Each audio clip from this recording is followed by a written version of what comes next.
Yup. Posted BYU/animated Rouge 2. Want to extend my hours without telling me? Okay then. This happened about a month ago and I finally got around to writing it out. I work retail at a store that rhymes with solace. Recently, there's been some real turmoil at my specific location. The scheduling manager is fantastic at looking at availability and maximum hours and writing the schedule to fit perfectly with everyone's needs considered. However, our general manager is the one with the final say of the schedule. It's become a huge problem with the management that the good workers are being scheduled between 5 to 10 hours more than their availability allows. This always seems to affect me. In the past 3 or so months, I've had to go to management countless times and demand that my schedules fit my availability. Typically this is an irritation and really not something I want to deal with, but it's not anything overly ridiculous. However, about a month ago, I went into my shift and saw that my shift was manually penciled in and extended another 15 minutes and signed by my GM. This really upset me. I feel like employee hours are to be stuck to. What if I had an appointment right after work? I'm angry and ready to storm into the manager's office and ask what the reasoning is and how this feels really unethical, but the more I looked at the schedule, the more I formulated a plan for malicious compliance. Halfway through my shift, I walked into my GM's office and talked to him. It's not verbatim, but it went something like this. Me, hi, why did you extend my shift without telling me? GM, we needed coverage until the next shift comes in at 3. Me, I understand that, but I really don't like my schedule being changed with no notification or asking me. GM, I know, but we needed someone to stay in your department until 3. I figured you wouldn't mind. Me, I do. But I'll stay for just this one time. Say, this means I work 7 hours, right? GM, right. Me, and isn't 7 hours is the minimum to have a lunch break? GM, yes. Me, well, I'll take my lunch now. I leave and clock out for 30 minutes. I think the GM finally realized that by extending my hours 15 minutes, he gave me a 30-minute off-the-clock lunch break, therefore making it a net loss of 15 minutes of work. The best part? When I took my lunch, the department I was working at was completely packed with customers. They were all needing help and had to ask staff from other departments because I wasn't going to help while clocked out. That last 15 minutes? Completely silent and peaceful.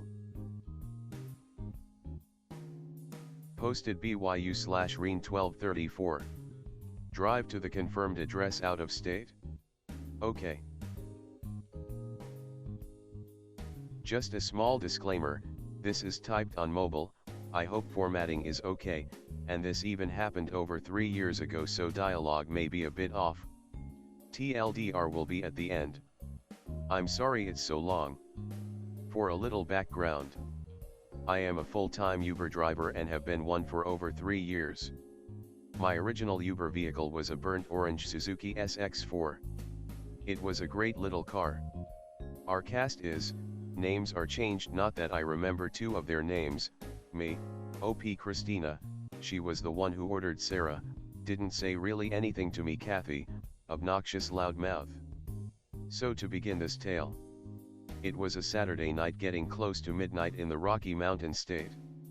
I had received a trip request from a club downtown for a Christina. At this point Uber gave very little info to us drivers about the ride we were about to get. Just the name of the passenger and passenger rating. No indication on how far or what direction even the passenger was going. So when I arrived to the club 3 college girls pile into the car. Me, are you Christina? Kathy, yeah this is Christina. In a pretty aggressive attitude. Me, Christina, what is your driver's name? The girls pretend to not hear me as I am asking for confirmation that I am in fact their driver. Me, ladies, who is your driver? Christina, you are. K obnoxious laughing. I laugh along putting on my customer service face. Me, I may be, but we still have to confirm that we have the right people. I was very adamant about doing this after someone tried to steal another person's Uber one night. Kathy, like I said, and your phone says this is Christina. This Kathy sounds like the epitome of an entitled witch. I make no move to leave, and after much grumbling Christina finally confirms that I am who I am. Christina, you're OP. Now if you are done wasting time, let's go. Me, yep, I'm OP, sorry about the trouble, I have had people try to steal another person's Uber in the past. This gets me no response and I do all I can from visibly sighing in despair. I begin the ride and this is where I normally would confirm the address, but before I can even read it. Kathy, give me your auxiliary cable. We need good music. Sarah, crank Rihanna. Kathy. All three girls scream.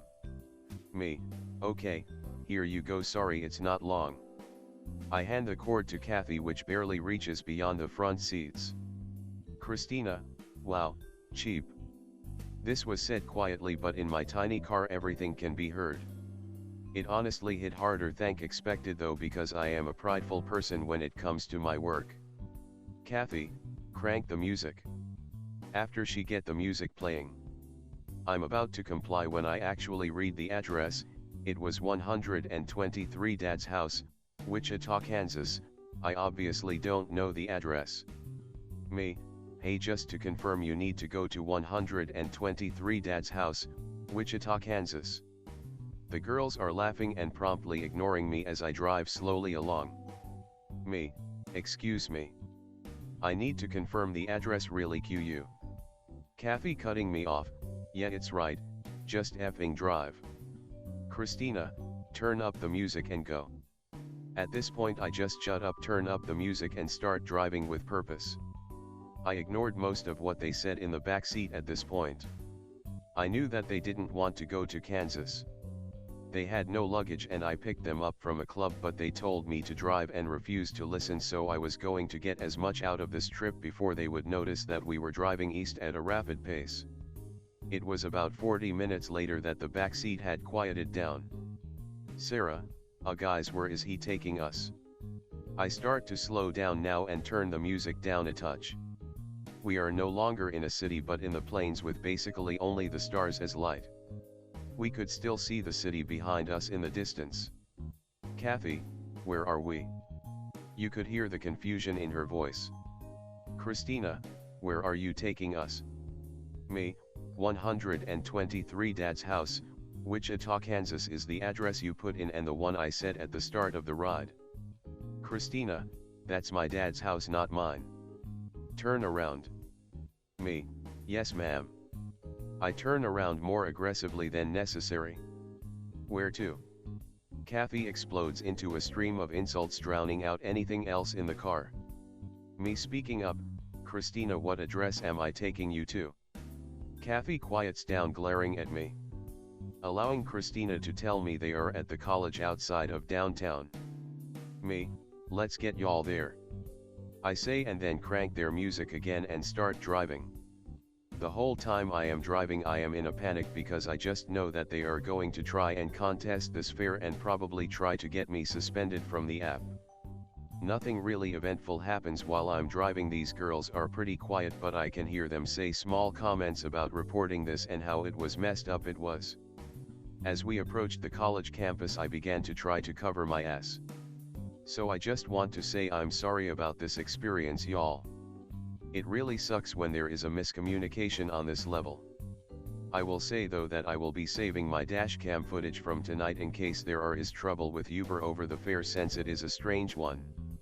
I pause to see if they have anything to say about my dashcam bluff, but they say nothing.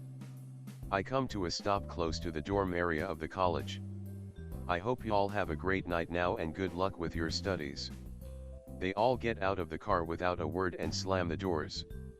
I pull away and rate Christina with a single star and give the reason as wrong address entered in en route. The ride would have been close to a minimum fare if they would have put the right address in, but it turned into a $1.70-ish trip. Christina never gave me a low rating from what I know, because those are the ones we drivers actually hear about. I now know that I could have done a lot different to avoid this situation, but at the time I was still fairly new and it took a bit for me to adjust to the work. If you read this, thank you, and I am open to all criticisms. I hope it's not too long. TLDR, be rude and confirm the wrong address in another state to your Uber driver. Fine, we will start driving there till you notice. *edit 1 corrected a few spelling mistakes.